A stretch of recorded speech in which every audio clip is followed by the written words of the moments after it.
Okey, Assalamualaikum warahmatullahi wabarakatuh. Salam sejahtera. Saya Dr. Rozan Nizam Zakaria, Pakar Sekretari Universiti Islam Antarabangsa Malaysia yang juga merupakan Naib Presiden Persatuan Ikatan Pengamal Perubatan dan Kesihatan Muslim Malaysia atau ringkasnya AMEDIC.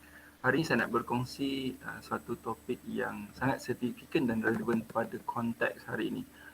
Dalam mendepani pandemik yang masih belum nampak penghujung, kebanyakan daripada kita sudah mula merasa bahang tekanan.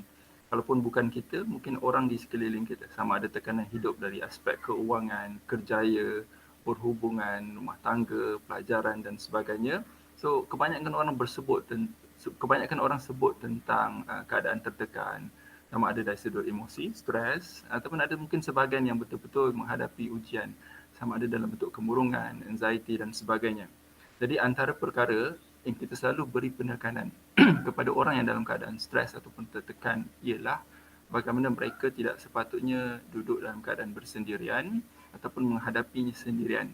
So perlu untuk mereka ini mendapatkan sokongan, bantuan daripada orang sekeliling.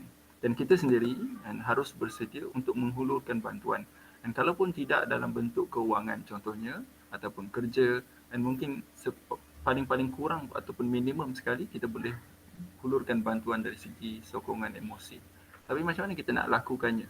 Macam mana kita nak jadi seorang yang mampu bila orang bercakap ataupun berkongsi dengan kita, orang rasa lega, tenang, dan kalaupun dia datang dengan fikiran-fikiran yang bukan-bukan ataupun fikiran yang mengganggu sebelumnya, bila berkomunikasi dengan kita, dia rasa sedikit tenang. So apa kita boleh buat? So itu yang saya nak kongsikan hari ini. So kita mungkin bukan dalam posisi untuk melakukan intervensi yang spesifik, kita bukan psikiatris, psikologis ataupun kaunselor, tapi saya percaya siapa pun kita, kalau kita ada hati yang ikhlas, ingin membantu, dan telinga yang sudi mendengar, dan kita sebenarnya mampu sekurang-kurangnya memberi sedikit sebanyak pertolongan kepada mereka yang dalam keadaan tertekan secara emosi dan psikologi. Jadi saya nak kongsikan hari ini konsep bantuan asas psikologi ataupun biasa kita panggil psychological first aid. Cuma saya akan beri konsep-konsep umum dan perlu diberi perhatian bahawa dia bukan bersifat suatu kursus ataupun perkongsian yang bila kita dengar kita terus rasa kita layak untuk bagi spesifik intervention kepada orang yang dalam keadaan tertekan. Dia sekadar prinsip asas yang mana kita boleh amalkan secara praktikal. Dan sekiranya berlaku dalam kehidupan kita, kita perlu memberi sokongan emosi kepada orang yang dalam keadaan tertekan. So apa yang kita boleh lakukan? So ini yang saya akan kongsikan hari ini, iaitu tips 3L dan tips 8C secara praktikal untuk kita menghadapi ataupun membantu mereka dalam keadaan tertekan. So yang pertama, kita perlu faham apa itu bantuan asas psikologi. Ia adalah bantuan kemanusiaan yang bersifat menyokong secara praktikal dalam keadaan ketika individu itu dalam krisis. Sama ada dia berlaku dalam bentuk trauma bencana ataupun trauma kehidupan yang spesifik. Dan dia berteraskan kepada membantu manusia untuk menghadapi keadaan di mana mereka memerlukan keperluan asas. So, dia bukan bersifat menyelesaikan masalah-masalah lampau ataupun penyakit-penyakit ataupun keadaan-keadaan yang telah berlaku sekian lama. Dia spesifik untuk masalah pada ketika itu, untuk kita bantu pada waktu itu.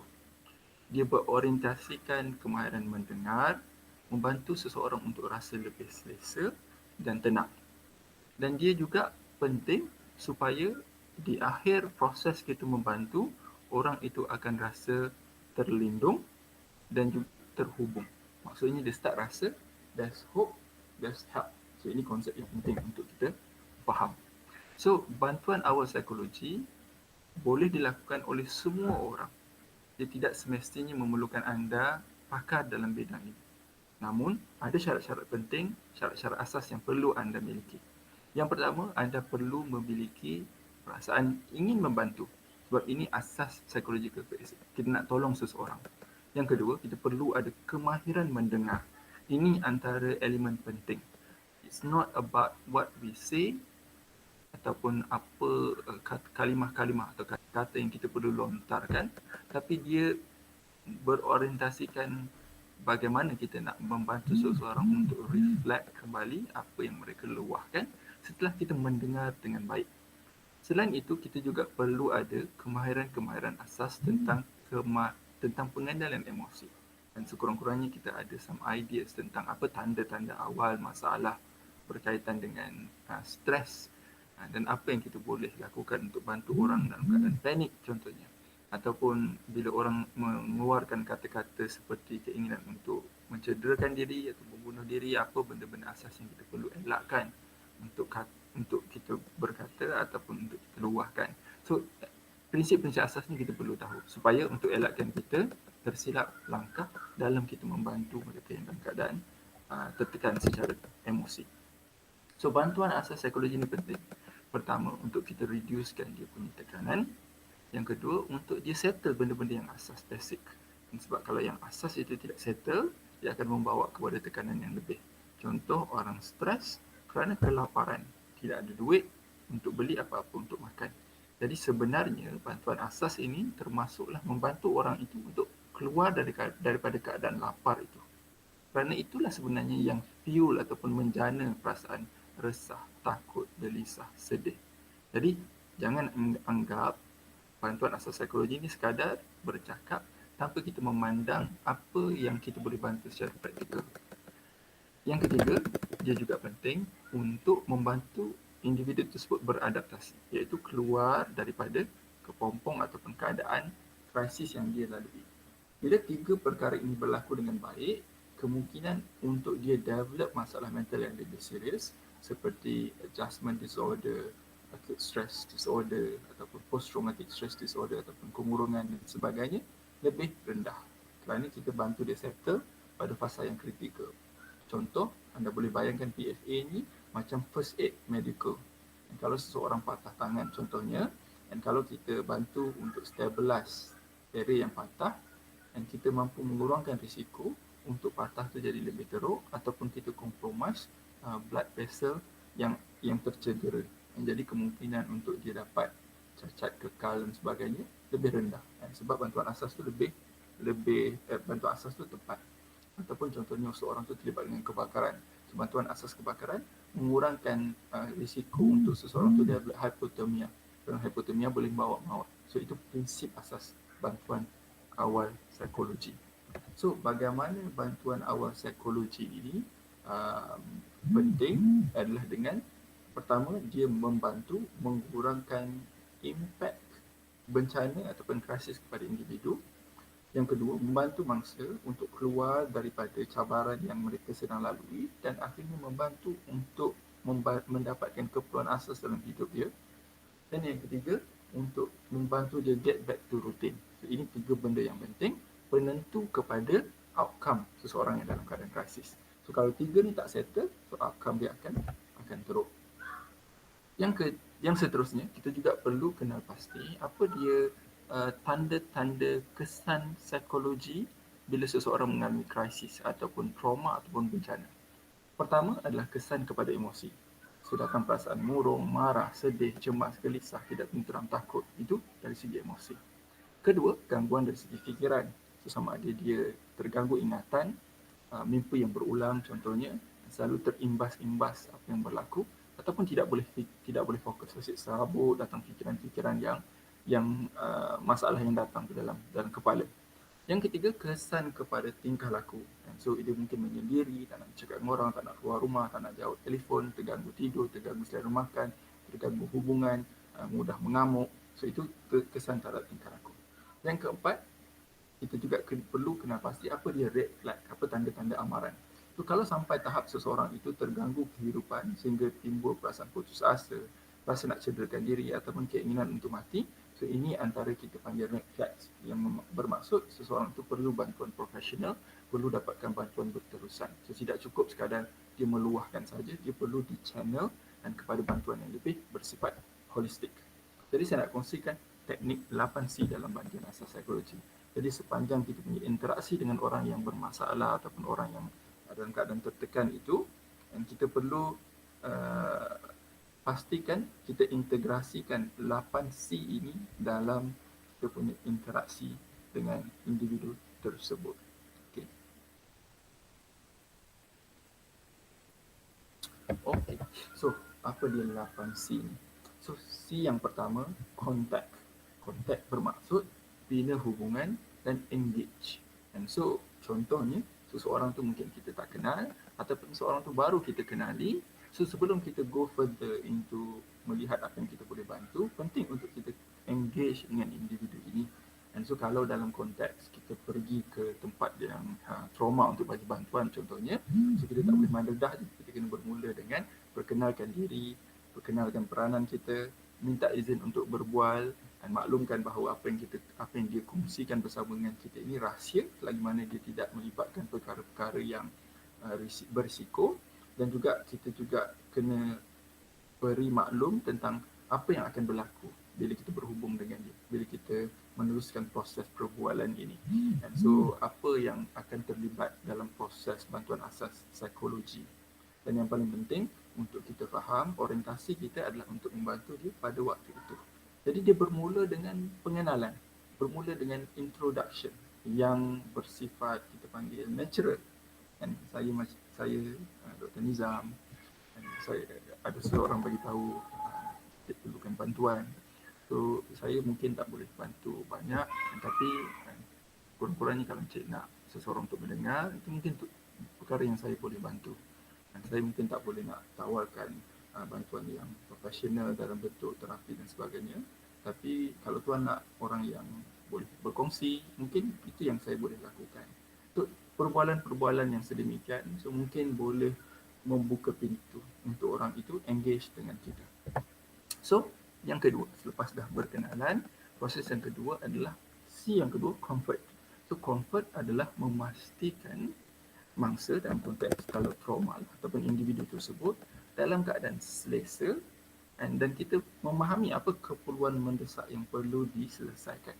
Ini penting. Walaupun kita idea kita adalah bantu dia untuk tak stres, bantu dia untuk tak marah-marah, bantu dia untuk tak rasa suicidal, tapi kita perlu beri perhatian kepada perkara yang asas dulu. Apa perkara yang asas ni? Pertama, keselamatan dia. Adakah dia selamat pada waktu itu? Yang kedua, makan minum. So there's no point kita teruskan perbualan, kita berbincang, kita cakap ni, kita bagi solution tu solution ni, tapi individu tu sebenarnya tengah sakit ataupun dah 2 hari tak makan. Dan sebab tu, C yang kedua yang penting adalah comfort. So, apa cara comfort ini adalah kita mendekati dia dengan tenang. So, kita pun kena ada approach yang soothing, yang tenang. Dan kita perlu bermula dengan tanyakan keperluan yang mendesak pada waktu ini sekarang dan memastikan individu itu selesa. Alright? So, tentukan apa yang dia perlukan dan respon berdasarkan keperluan. Namun, jangan paksa ataupun mendesak. So, contoh praktikal adalah, dah makan ke? Okay. Dan saya nampak awak dalam keadaan cemas, dan mungkin tak tidur, dapat rehat ke tak? Ada apa-apa untuk dimakan? Dan dekat petais ada ke barang-barang? Dan so ini penting. Dan sebab bila betul-betul, dan baru dia boleh engage further dengan kita. Alright. Yang ketiga, calm. Okay, so tadi keperluan fizikal.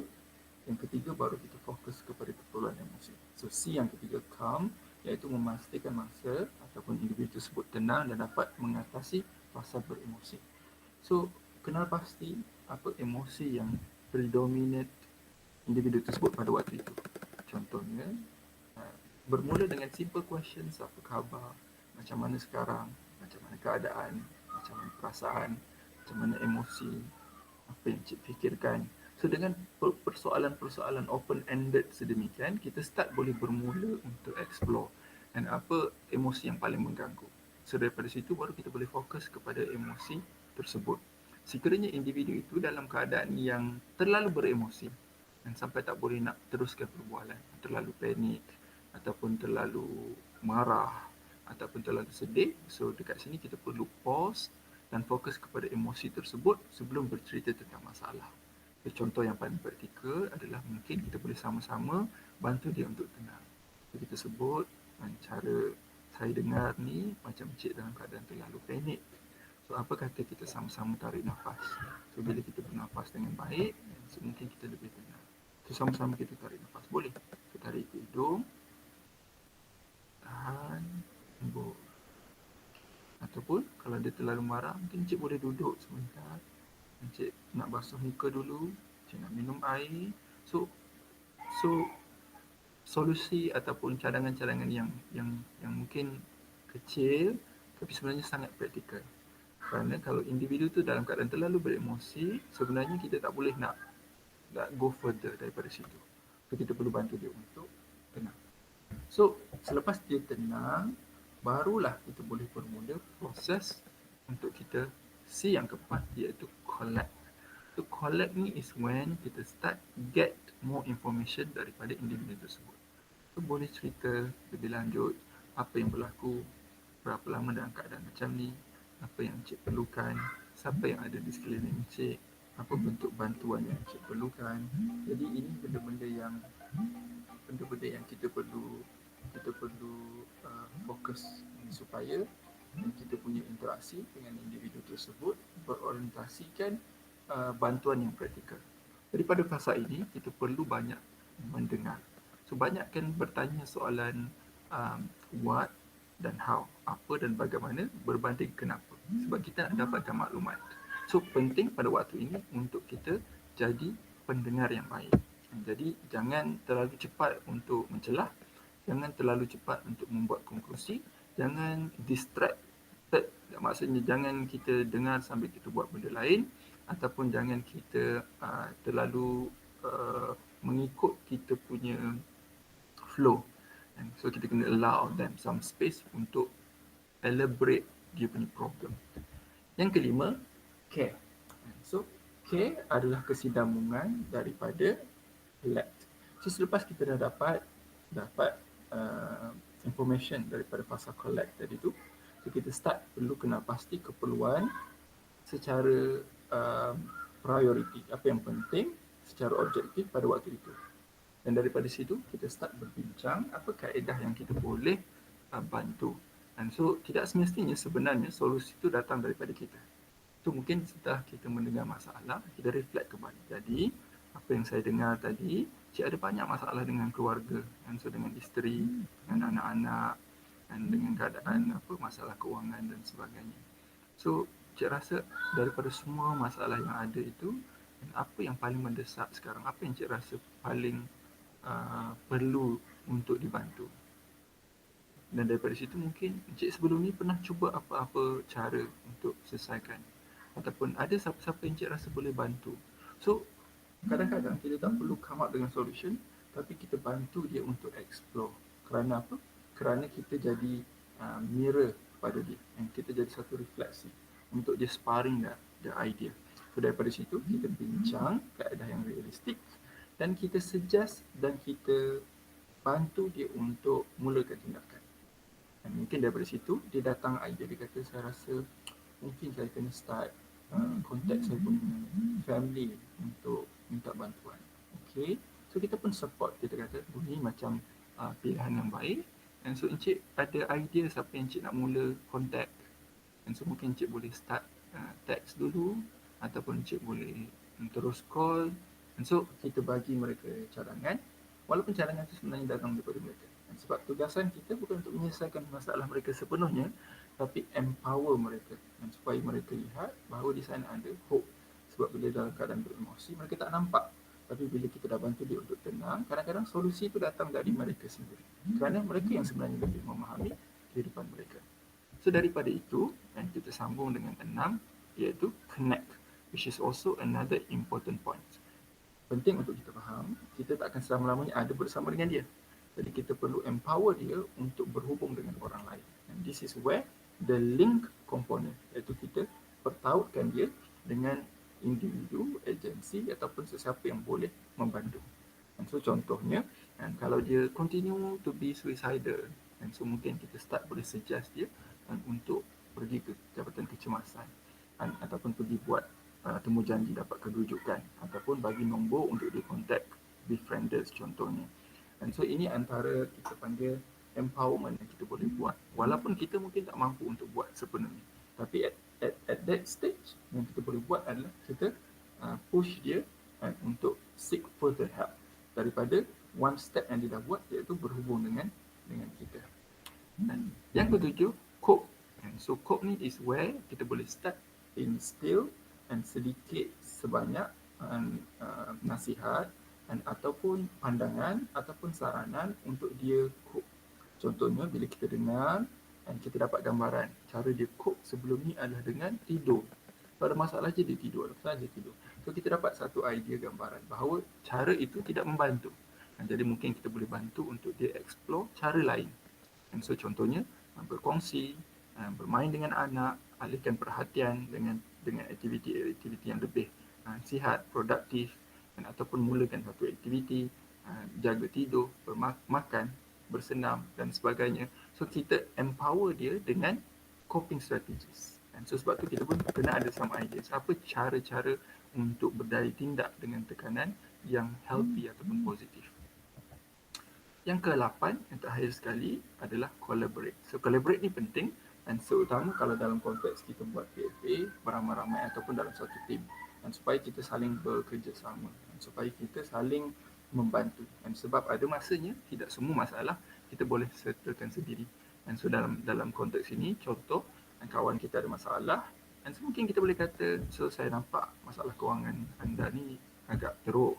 So okey ke kalau saya cuba untuk dapatkan bantuan rakan-rakan lain untuk sama-sama membantu. So mungkin seorang tolong sikit-sikit dan dia mungkin ada rezeki lebih nak kongsi. So bila kita bertindak sedemikian, basically it's a form of collaboration. Kita membantu individu yang dalam keadaan tertekan, dalam keadaan ada masalah emosi. Jadi 8C ni adalah asas yang kita boleh buat, integrasikan dalam kita punya integrasi, dalam kita punya komunikasi. Dan penting, dalam konteks kalau kita buat PFA as a team, kita always ada somebody yang kita perlu report ataupun kongsikan supaya kita sendiri tidak burden. So penting untuk kita memahami bahawa PFA ni adalah sesuatu yang perlu kita lakukan dengan cara terpandu, bukan ikut perasaan ataupun ikut emosi.